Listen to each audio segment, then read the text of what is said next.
কি রে তুই একলা সে কটা ছিঁড়ে খাইলে উঠে দে মনকে একটু দে। দে একটু দে, অনেকদিন খাইনি, দে একটু। আরে আমি দিয়ে দিতি কিন্তু আমিও যে খাবো এবার তোরনাকে দিয়ে দিনে তোর না খাই করে প্রচুর অপরিষ্কার করবি, প্রচুর প্রচুর করে লাল করে দিব, ওই জন্য তোনাকে দিবা নিয়ে। তুই দে তো, নেশা জোর হয়ে যাবে, তুই তাড়াতাড়ি দে তো। আচ্ছা হোক, তোরনাকে আমি দিবা, একটাই শর্ত, তোমরা গুটকা খাবো এখানে সেখানে কিন্তু প্রচার প্রচার করবো না, মুখ খোলা যাবে না, তাই না? কিন্তু আমি দিবা, প্রমিস করা যায় আমাকে?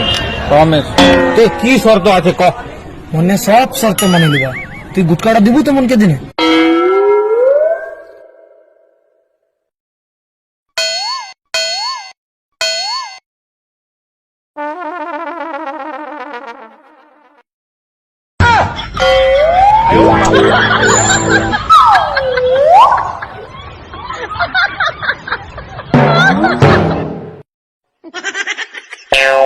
有人。